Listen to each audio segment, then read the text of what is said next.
হাসিনাকে কোনোদিন ক্ষমা করা যাবে না। হাসিনা হচ্ছে মানব জাতির একটা কলঙ্ক।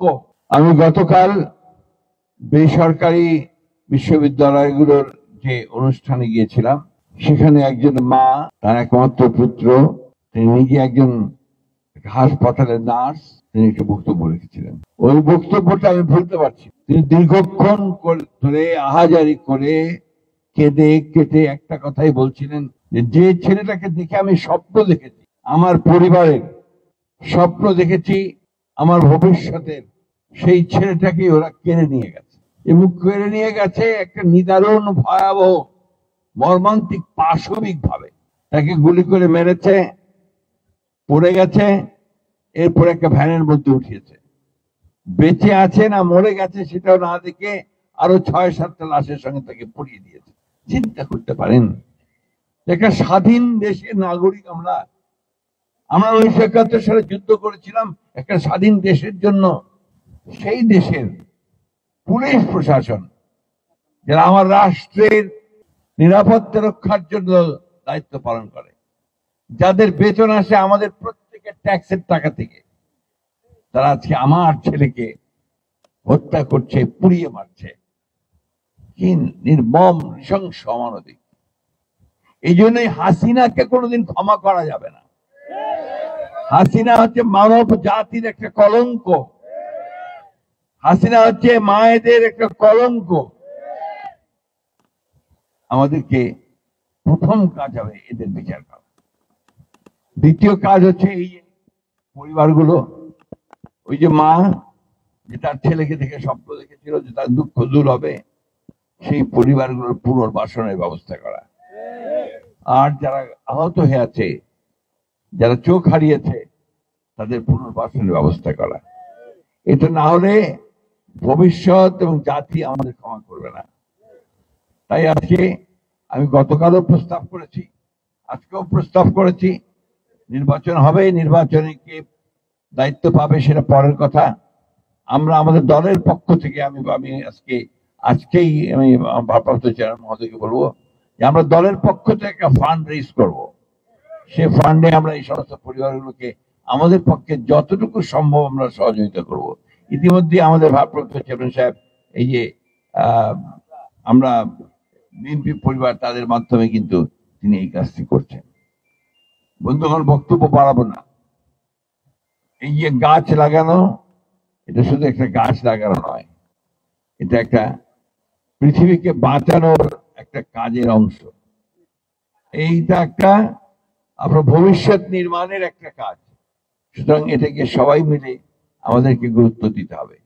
অত্যন্ত আনন্দিত হয়েছে যে সারা দেশে আপনারা এই কর্মসূচি নিয়েছেন, এবং গাছটা লাগিয়েই চলে গেলে চলবে না, দায়িত্ব দিতে হবে আমাদের এই এলাকার দলের কর্মীদেরকে, যারা প্রতিদিন এসে দেখবে যে গাছটা ঠিক আছে কিনা। এটা কিন্তু খুব জরুরি। তা নাহলে গাছ হচ্ছে আপনার মানুষের মতো, শিশুর মতো, তাকে পরিচর্যা না করলে সে কিন্তু মরে যায়। এই জন্যই সেটা আমাদের করতে হবে।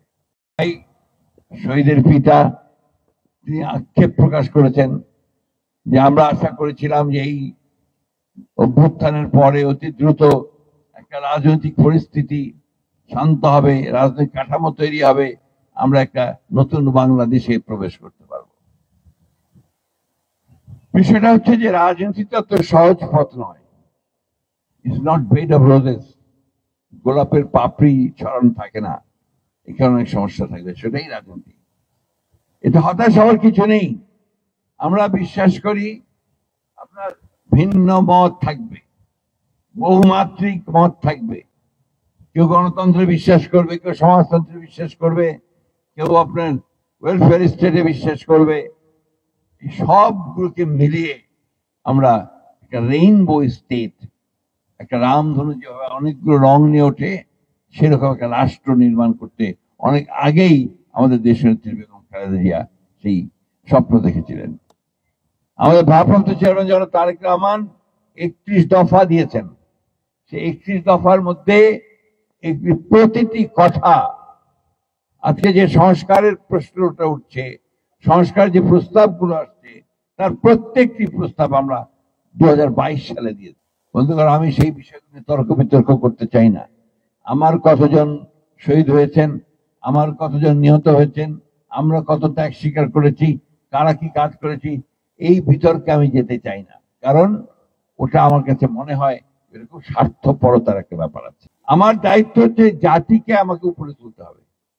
যে প্রাণগুলো গেছে, যারা জীবন দিয়েছে, তারা কিন্তু জীবন দিয়েছে, ঘোষণা করেই দিয়েছে যে আমরা এই ফ্যাসিস্টকে সরাবো, জাতিকে আমরা একটা স্বাধীন গণতান্ত্রিক রাষ্ট্রে পরিণত করতে চাই, তাই না?